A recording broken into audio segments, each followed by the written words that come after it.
possess one of the most powerful tools in the known universe, the human brain. Through its use, we've been able to penetrate the workings of that universe at progressively stunning scales, both the macro and micro, discovering successive layers of systems and learning more about their intriguing, intuition-defying behavior. But our most powerful tool is simultaneously our most powerful obstacle. Each one comes bundled with a vast range of psychological biases and defenses, all of which can conspire to distort the information we gather. And because these processes operate largely outside our awareness, we can be left with the illusion that that distorted information is good. Some individuals are so unaware of their biases that they have to be almost drowning in evidence before they're willing to concede the slightest error, so convinced are they of their own objectivity, and hence their own correctness. So we see the double-edged nature of our brains, capable of great insight, but also of great ignorance, of detection and projection, of productiveness and destructiveness, of rationality and rationalization, of liberation and oppression. If, as a species, we're going to make significant shifts towards the positive ends of these spectrums, I believe we need to cultivate much more awareness of the psychological traps invisibly set within our own brains that keep us anchored in the negative. This is the core sentiment that drives my YouTube work. Sometimes I explore broader psychological phenomena, but my special interest lies in the systems of illusion we've actively constructed for ourselves, including pseudoscience, but predominantly the superstitious dogma found in religion. For several years now, I've been deconstructing the unsubstantiated claims and fallacious defenses put to me, the vulnerabilities exploited, the manipulative tactics employed, and the immoral messages asserted. From time to time, I collaborate with my brother Qualia Soup, whose channel addresses similar themes, and we've been delighted to contribute videos to conventions like the Australian Skeptics National Convention and the Entangle Bank Consensus event with Richard Dawkins and Bill Bailey. Folks who've been with me for a few years will know my video output is sporadic. This isn't a reflection of ambivalent commitment. My commitment's only intensified over the years, in response to countless exchanges with folks across the globe.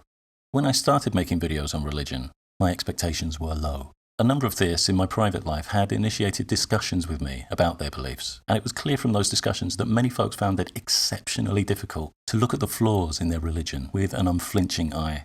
I suspected that, for some, watching videos might feel easier than face-to-face conversation. They could simply listen to the ideas in their own space, without feeling any immediate pressure to mobilize a defense. Nonetheless, I still had a kind of, if just one person, then it's all worth it approach. But that quickly changed, as rising numbers of folks got in touch to tell me that I'd actively contributed to their departure from dogma. Clearly not everyone can be reached. Not everyone can be reasoned with. Not everyone is fundamentally interested in knowing whether or not their beliefs are true. Clearly there's a continuum, with folks at one end who would like to know, but folks at the other end who just want to believe. Some because they were never especially curious. Some because their natural curiosity was actively stifled in regard to their religion. For me, there's a great sadness in acknowledging that some people will remain in this latter group throughout their lives, oblivious to the distortions in which they're participating. But knowing that there are so many folks at the other end who can be reached, who can be reasoned with, whose curiosity about their own beliefs hasn't been terminally stifled, is a huge consolation. And a poke in the eye to the demotivating myth that atheist videos only speak to atheists, a myth I examined a few years ago. So why the sporadic output? Well, it comes down to a simple equation. Free time divided by time required to produce video. Work squeezes my free time down to an evening here, a weekend there. But time required is high. I spend a lot of time on visuals because a lot of my thinking is image-based, and because imagery helps with information processing and recall. But I'd love to be doing much more. As I record this, I've got outlines for the next 15 videos, including more collaborative work with Qualia Soup. Several folks have recently prodded me to try out a crowdfunding site called Patreon, where individuals pledge a certain amount of money per video, starting from $1. My work life is flexible, and with support, I could swap a substantial number of days every month and dedicate them to making videos. So I hand myself over to the forces of demand and supply. If the demand isn't there, I'll continue doing what I've always done, snatching an evening here, a weekend there. But if there is the demand, it'll be an absolute pleasure to get into serious production on future projects.